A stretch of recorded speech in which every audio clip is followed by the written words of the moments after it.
Hello everyone, welcome back my YouTube channel.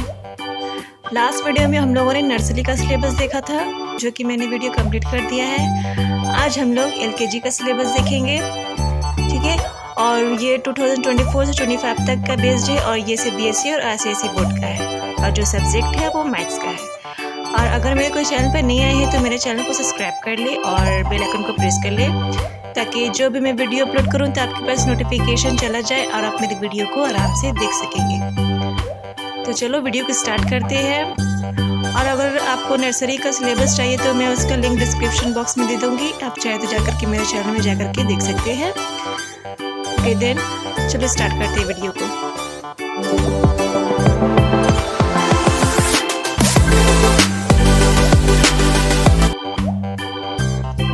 Subject maths, first numbers 1 to 50, oral और written. बच्चों लोगों को 1 से लेकर के 50 तक का गिनती, ओरल और रिटन बोलना भी और लिखना भी आना चाहिए। नर्सरी क्लास में 1 से 20 तक का था, लेकिन एलकेजी में जो है वो 1 से 50 तक का है। काउंटिंग नंबर जो कि ओरल और रिटन दोनों में वो लोगों को 1 से 50 तक का आना चाहिए। सेकेंड है बैकवर्ड काउंटिंग, 50 से 1 मतलब कि उल्टी गिनती भी आना चाहिए, ओरल भी होना चाहिए, और रिटन मतलब कि लिखना भी आना चाहिए और बोलना भी आना चाहिए, ठीक है। अब थर्ड नंबर है नंबर्स में 1 से 10 तक। 1 से 10 तक नंबर्स नेम भी आना चाहिए, जैसे कि ONE 1, TWO 2, THREE 3। इस तरह से नंबर्स नेम भी वो लोगों को आना चाहिए 1 से 10 तक। फोर्थ नंबर है after, before and between numbers. After मतलब बाद में, बाद का नंबर, बिफोर मतलब पहले का नंबर, एंड बिटवीन में दोनों बीच का नंबर। जैसे देखिए 8 है तो 8 के बाद क्या आता है, 8 के बाद 9 आता है, तो यहाँ पर बच्चे लोग 9 लिखेंगे। 10 के पहले क्या आता है, 10 के पहले 9 आता है, जिसको हम लोग बोलते हैं बिफोर। और 20 और 22 के बीच में क्या आता है, 21, इसको बोलते हैं बिटवीन। इस तरह से बच्चे लोगों को गैप दे देकर प्रैक्टिस करवाते हैं, ठीक है। अब आता है फिफ्थ नंबर, मिसिंग नंबर्स 1 से लेकर के 50 तक, 1 से लेकर के 50 तक मिसिंग नंबर्स को भी प्रैक्टिस करवाते हैं। जिस तरह से मैंने यहाँ पे कुछ लिखा है, 10 गैप, फिर से गैप है, फिर से गैप है, 14। तो इस तरह से कैसे 10 के बाद आता है 11 के बाद आता है 12 के बाद आता है 13। इस तरह से गैप दे करके मिसिंग नंबर्स को प्रैक्टिस करवाते हैं 1 से लेकर के 50 तक, ठीक है। अब 6 नंबर आता है circle the small object. Circle करना है स्मॉल ऑब्जेक्ट में। यहाँ पर एग्जांपल पे मैंने एक बिग बॉल बनाया है, एक स्मॉल बनाया है, तो आइडेंटिफाई करके हम लोगों को स्मॉल ऑब्जेक्ट में सर्कल करना है, इस तरह से करवाते हैं। अब 7 आता है circle the big object. Big object में सर्कल करना है, तो देख सकते हैं दोनों है, 2 कैट्स बना हुआ है, तो उसमें से बड़ा कौन है, बिग कौन है, तो उसमें हम लोग सर्कल करवाएंगे। ओके, अब आता है 8 नंबर, जो कि है 8 नंबर में identify big to small picture, मतलब कि बड़ा सा बिग टू स्मॉल में अरेंज किया रहता है, तो बच्चे लोग को उसमें आइडेंटिफाई करना रहता है, ठीक है। अब आता है हमारे, जैसे कि यहाँ पे ट्रायंगल दिया हुआ है, अरेंज करके बना हुआ है, बिग है, फिर उसके बाद छोटा, उसके बाद स्मॉल है, इस तरह से अरेंज किया हुआ रहता है, तो बच्चे लोग को आइडेंटिफाई करके लिखना रहता है। अब आता है 9th नंबर, इसमें भी है identify small to big picture, मतलब कि स्मॉल से फिर बिग पिक्चर में आइडेंटिफाई करना है पिक्चर्स को। देख सकते हैं कैसा बना है, स्मॉल सर्कल बना है, उससे थोड़ा सा बड़ा, फिर उससे बड़ा, इस तरह से बना करके प्रैक्टिस करवाते हैं। 10th नंबर है काउंट एंड राइट। 1 से 50 तक का मतलब कि पिक्चर बना रहेगा, तो उसको काउंट करके लिखना रहता है, ठीक है।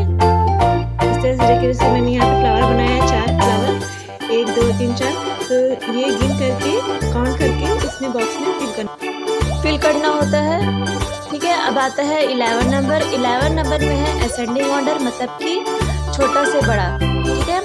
यहाँ पर मैंने यहाँ पे इस पिक्चर के हिसाब से, मतलब इस ऑब्जेक्ट के हिसाब से बच्चों लोग को ये भी समझाया जाता है, ठीक है। उसमें 1 से 50 तक असेंडिंग ऑर्डर को बताया जाता है, ठीक है। जैसे कि मैं यहाँ पे 1 2 3 है, तो यहाँ पे फिल कर सकते हैं 1 2 3, इस तरह से फिल किया जाता है असेंडिंग ऑर्डर में, ठीक है। अब आता है 12th नंबर, जो है डिसेंडिंग ऑर्डर, 1 से 50 तक का होना चाहिए। डिसेंडिंग ऑर्डर मतलब होता है छोटा करना है तो सबसे बड़ा हमारा है 8, फिर है 5, फिर है 3। इस तरह से प्रैक्टिस करवाया जाता है, इस तरह से वर्कशीट दिया जाता है तो बच्चे लोग प्रैक्टिस करते हैं। ठीक है, अब आता है 13 नंबर।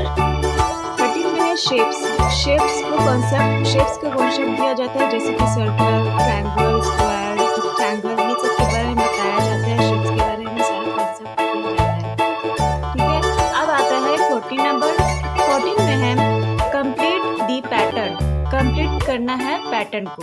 देख सकते हैं जिस तरह से यहाँ पैटर्न दिया हुआ, सर्कल, फिर ट्रायंगल, फिर स्क्वायर, फिर रेक्टेंगल, इसी तरह से फिर इस पैटर्न को कंप्लीट करना है। इस तरह से दिया जाता है बच्चे को प्रैक्टिस करने के लिए। ठीक है, और बहुत सारे एग्जांपल्स है पैटर्न को कंप्लीट करने के लिए। अभी मैं दिखाती हूँ जिस तरह से यहाँ पे एक पैटर्न दिया हुआ है।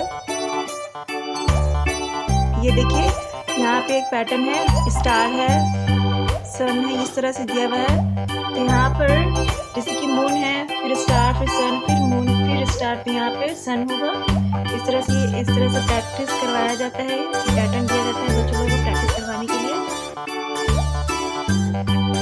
अब आता है 15, जिसमें है शॉर्टिंग। इसमें अलग अलग ऑब्जेक्ट दिया जाता है बच्चों लोगों को और उसे काउंट करके अलग अलग बॉक्स में लिखा जाता है। जैसे कि मैंने यहाँ पे ये बॉल बनाया और एक बैलून बनाया है, ये ऑब्जेक्ट बनाया और उसे काउंट करके यहाँ बच्चों लोगों को लिखा जाता है।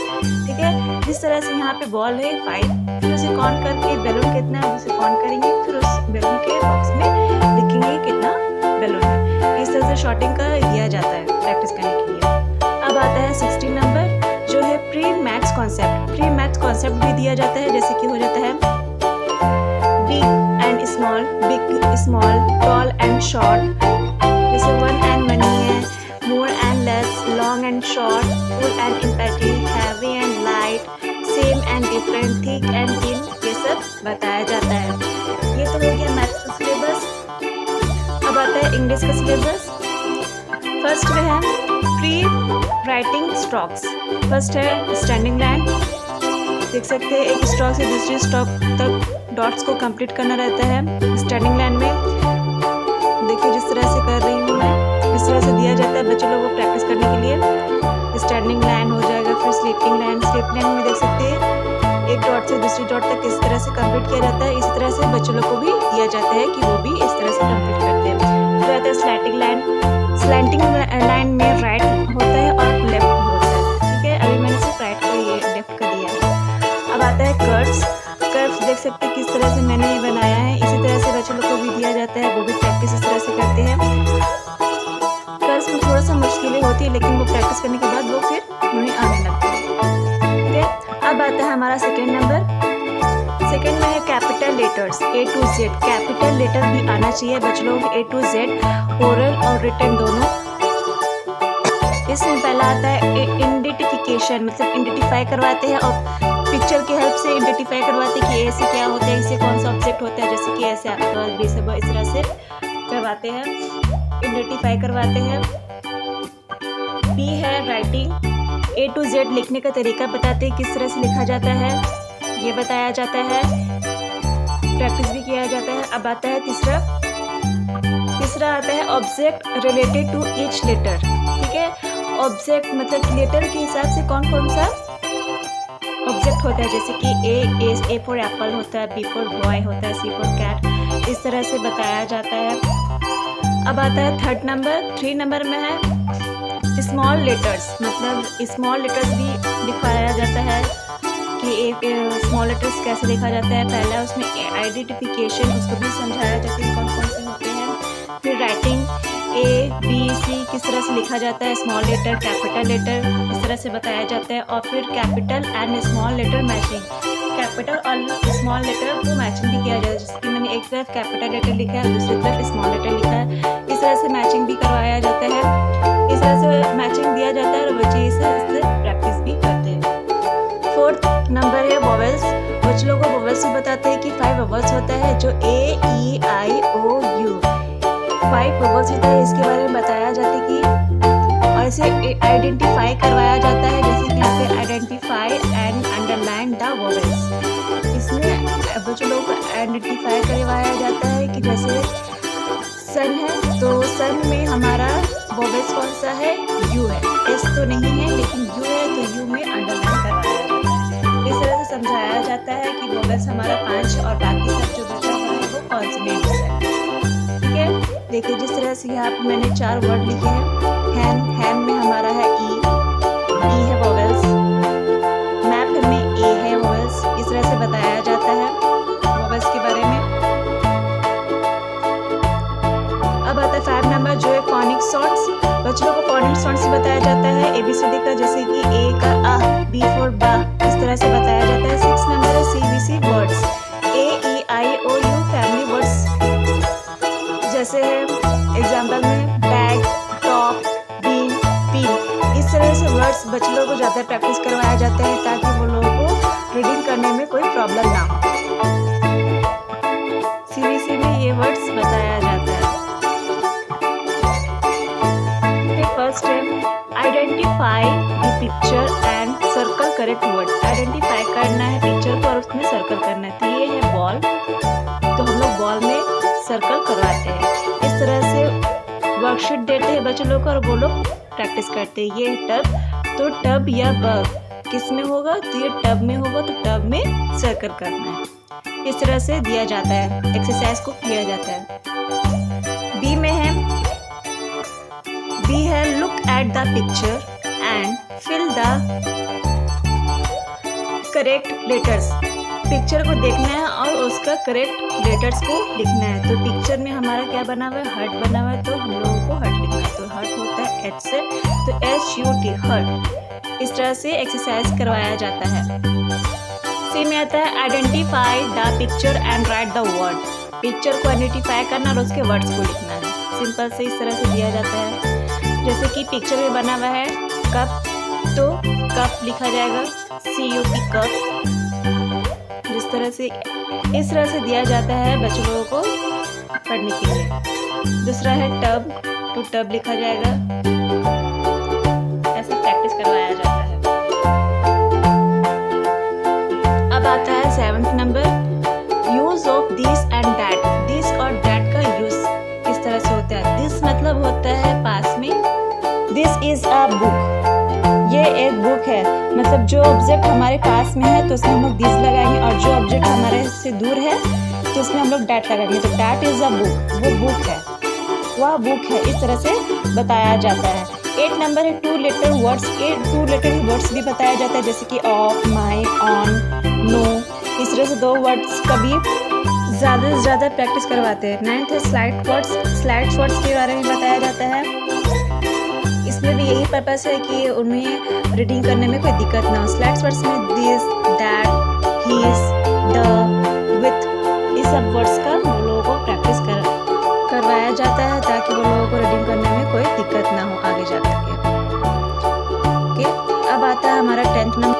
10th है राइमिंग वर्ड्स। राइमिंग वर्ड्स भी बताया जाता है। जिस तरह से यहाँ पे देख सकते हैं cap, mac, hat, bean, pin, tin, ये ऐसा वर्ड्स को राइमिंग वर्ड्स बोलते हैं। ये सब वर्ड्स का भी प्रैक्टिस करवाया जाता है, बताया जाता है। 11th है पोजीशन। पोजीशन में इन, ऑन, अंडर। यहाँ पर हमारा जो वीडियो है वो कंप्लीट होता है। मैंने LKG का सिलेबस बताया है जो कि 24 से 25 तक का है और CBSE और SSC बोर्ड्स का है। जो सब्जेक्ट का मैंने बताया वो मैथ्स और इंग्लिश का बताया है, और सारे सब्जेक्ट का मैं नेक्स्ट वीडियो में लाऊंगी। और आपने अभी तक मेरे चैनल को अगर सब्सक्राइब नहीं किया तो सब्सक्राइब कर ले और बेल आइकन को प्रेस कर ले ताकि जो भी मैं वीडियो अपलोड करूँ तो आपके पास नोटिफिकेशन चला जाए। And please like and share. Thank you for watching my video. मिलती हूँ नेक्स्ट वीडियो में नए टॉपिक के साथ। Thank you for watching.